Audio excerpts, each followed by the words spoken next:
Instagram पर एक महिला की दोस्ती उसके उम्र से 20 साल छोटे लड़के के साथ हो जाती है। दोनों के बीच फोन पर अक्सर बातें हुआ करती थी। एक दिन दोनों फैसला करते हैं कि क्यों ना एक होटल बुक किया जाए और दोनों मिलजुल लेते हैं, बातचीत कर लेते हैं आमने सामने देख करके। जब होटल बुक होता है, मिलने का फैसला भी होता है, जगह भी तय होता है, तो कानपुर के एक होटल में दोनों को मिलने का फैसला करते हैं। महिला उसके पास फोन कर के बोलती है कि तुम जाना मेडिकल स्टोर पर और ये दवा लेकर के आना। लड़का इस बात को सुन करके मुस्कुरा लेता है और मुस्कुराते हुए मेडिकल स्टोर पर जाता है और बोलता है कि भाई साहब, आप मुझे ये टैबलेट दे दो। मेडिकल स्टोर वाला एक बार तो इसको देखता है और मुस्कुराते हुए जाता है अंदर और अपने स्टोर में से शक्तिवर्धक की 4 टैबलेट की एक स्ट्रिप ला करके उसके हाथ में थमा देता है। लड़का पैसा देता है और उस महिला से मिलने के लिए जिस होटल में तय था मिलना जुलना, उस होटल में जाता है और उस दवा का प्रयोग करके लगभग 3 से 4 घंटे तक दोनों इंजॉय मौज मस्ती करते हैं। और फिर जब शाम होता है तो महिला अपने घर चली जाती है और जो ये लड़का था 22 साल का, ये अपने घर चला जाता है। दरअसल ये जो लड़का था ये ऑटो चलाता था और महिला अपने घर में अकेले रहती थी। कुछ दिनों के बाद, लगभग 15 से 20 दिनों के बाद, महिला के मोबाइल पर एक कॉल आता है जो कि उसके पति ने किया था। वो अपने पति से बोलती है कि घर कब आ रहे हो। वो पति बोलता है कि मैं आज ही घर पे आ रहा हूँ शाम को, तुम इंतजार करना, खाना वाना बना देना। महिला बोलती है कि आ रहे हो तो मेडिकल स्टोर जाना और ये वाली टैबलेट लेकर के आना। पति सुनता है तो काफ़ी मुस्कुरा देता है, हंसते हुए जाता है मेडिकल स्टोर और मेडिकल स्टोर वाले से बोलता है कि भाई साहब, आप मुझे ये वाला टैबलेट दे दो। लेकिन उस टाइम थोड़ा सा भीड़ था। जब सारे लोग चले जाते हैं तो वो बोलता है कि भाई साहब, आप कब से खड़े हैं, बोलिए आपको कौन सी टैबलेट चाहिए। आदमी बोलता है, उसका पति बोलता है कि हमको शक्तिवर्धक की 4 गोलियां दे दो। जब मेडिकल स्टोर वाला 4 गोली लाकर देता है तो वो फिर से बोलता है कि भाई साहब, 4 से कुछ नहीं होने वाला है, आप 2-3 स्ट्रिप और लाकर दे दो। मेडिकल स्टोर वाला अंदर जाता है और 3-4 पत्ता ला करके दे देता है। अब वो दवा लेकर के घर जाता है, अपनी पत्नी के साथ थोड़ी मौज मस्ती करता है। टैबलेट पहले ही खा लिया था और शराब भी पी रखा था। लेकिन जब सुबह होता है तो पत्नी तो जग जाती है, परंतु पति का आंख नहीं खुलता है, वो सोया ही रह जाता है।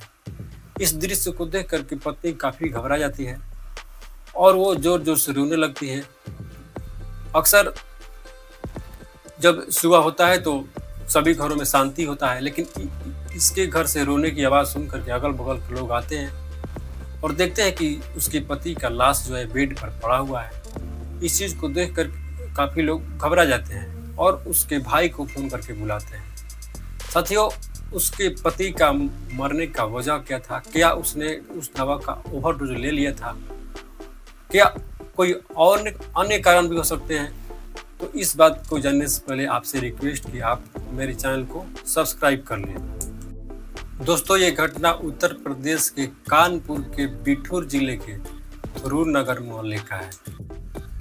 20 जनवरी 2025 की सुबह 7 बजे शबाना अपने भाई सलीम के पास फ़ोन करके बोलती है कि भाई, तुम्हारे जीजा अब इस दुनिया में नहीं रहे। वो रात को शराब पी करके और कुछ टैबलेट खाए थे और शायद उसी की वजह से उनका देहांत हो चुका है और तुम फौरन यहाँ पर आ जाओ। सलीम इस बात को सुनता है तो वो तुरंत वहाँ पर पहुँचता है अपनी बहन के घर पे। पुलिस आती है, पुलिस को बुलाया जाता है। सलीम जब पहुँचा था तो थुरूर थाना को फ़ोन करके ही आया था कि मेरे बहन के घर ऐसी बात है, आप फौरन वहाँ पर पहुँचिए। पुलिस पहुँचता है तो पंचनामा के दौरान उस व्यक्ति के शरीर का जो होता है तलाशी लिया जाता है। उसके शरीर के सारे कपड़े को देखा जाता है कि इसके कपड़े में कुछ है तो नहीं और शरीर के अंगों पर कुछ चोट के निशान तो नहीं, परंतु ऐसा तो नहीं देखा गया। परंतु उस आदमी के, अबुल अली के जो पैंट था, उस पैंट के जेब में एक लगभग 8 टैबलेट के खाली स्ट्रिप दिखे गए। पुलिस को शक हुआ कि हो ना हो शक्तिवर्धक के ओवरडोज लेने के मृत्यु हो सकता है। फिलहाल बॉडी को पोस्टमार्टम करने के लिए जो सदर अस्पताल होता है वहाँ गया, और पोस्टमार्टम करने के बाद जो अभी तो रिपोर्ट नहीं आया था, परंतु जो सुपुर्दे खास का कार्यक्रम होता है वो होता है और उस व्यक्ति को दफना करके जमीन में दफना दिया जाता है। लगभग 24 घंटे के बाद जब पोस्टमार्टम का रिपोर्ट आता है तो सारे लोग चौंक जाते हैं। वहाँ के लोग सोचने पर मजबूर हो जाते हैं कि आखिर ऐसा घटना क्यों हुआ। दरअसल उस रिपोर्ट में आया था कि उस व्यक्ति की मौत टैबलेट खाने से नहीं हुई है, बल्कि उसकी मौत गला दबाने से हुई है। उसके गले की जो हड्डी थी वो टूटा हुआ था। अब पुलिस जो है सलीम को बुलाती है और जानने की कोशिश करती है कि इस व्यक्ति को मारने के पीछे आखिर किसका हाथ हो सकता है। अगर किसी पर शक हो तो तुम बताओ। लेकिन सलीम साफ साफ कह देता है कि भाई साहब, हमारे जीजा और दीदी पहले यहाँ पर नहीं रहते थे, 20 साल पहले, लेकिन कुछ पैसे हो जाने के बाद ये कानपुर आते हैं और कानपुर में अपना मकान बना करके यहीं पर रहने लगते हैं। इसके बाद पुलिस को कुछ ठोस सबूत नहीं मिलता है, तो क्या करती है पुलिस की जो शबाना का मोबाइल होता है और जो मृतक होता है उसका मोबाइल, दोनों को मोबाइल ट्रेस करना शुरू करती है और दोनों के मोबाइल का सीडीआर निकालती है। सीडीआर निकालने के बाद ये बात सामने आता है कि जो शबाना का नंबर है उस नंबर से किसी अन्य लड़के से हमेशा लंबी लंबी बातें हुआ करती थी।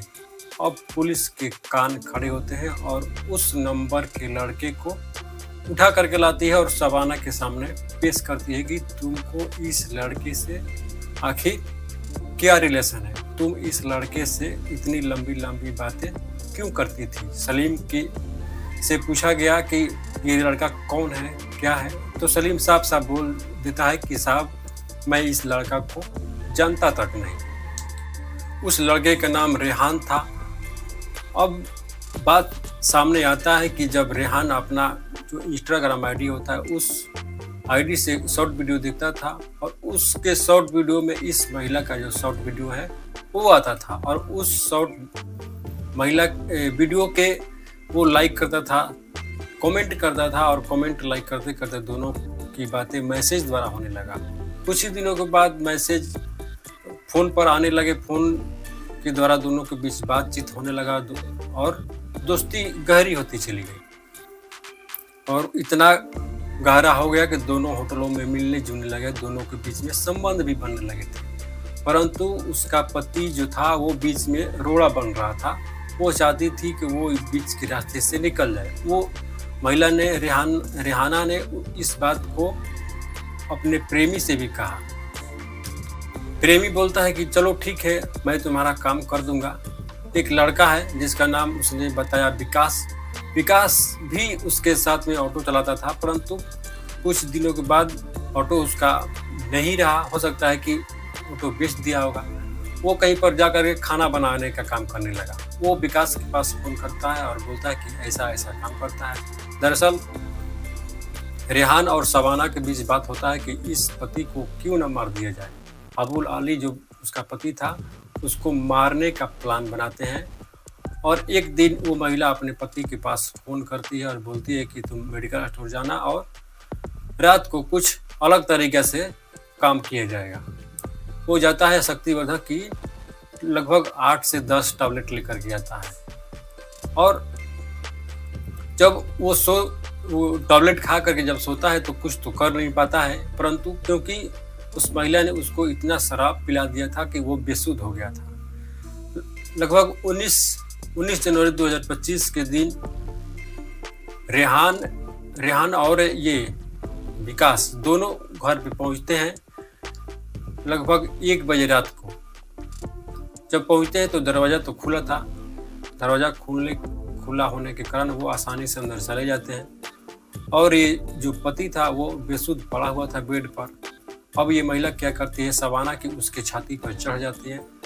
चढ़ने के बाद जो रेहाना था वो उसका गला और हाथ पकड़ता है, और जो राजू था, विकास था, वो उसका पैर पकड़ता है। तीनों मिल करके उसका गला दबा करके हत्या कर देते हैं। और जब सुबह होता है तो ये जो शबाना थी नाटक पसारती है कि मेरे पति का मौत हो गया है शराब पीने की वजह से और अधिक मात्रा में शक्तिवर्धक गोलियां खाने की वजह से। अब पुलिस को समझते देर नहीं लगी कि असली कातिल तो ये दोनों हैं। यहाँ पर बताते चले कि शबाना और अबुल अली के जो एक बेटा भी था जो कि 17 साल का था, वो अपने पापा के साथ बाजार में जो चाट होता है, गोलगप्पा होता है, उसका ठेला लगाता था और अपने घर को चलाता था। और ये जो महिला थी अकेले घर पर आती थी, इंस्टाग्राम पर रील बनाती थी, फोटो सेंड कर देती, और यही इंस्टाग्राम आईडी उसके जिंदगी में इतना बड़ा काल बन करके आया कि वो आज सलाखों के पीछे जेल के काल कोठरी में कैद होने जा रही है। दोस्तों, इस कहानी को सुनाने का उद्देश्य किसी की भावनाओं को ठेस पहुंचाना नहीं है, परंतु सभी को जागरूक करना है। साथियों, इस वीडियो को लाइक करें, सब्सक्राइब करें, कमेंट में बताएं कि आपको वीडियो कैसा लगा। तब तक के लिए जय हिंद।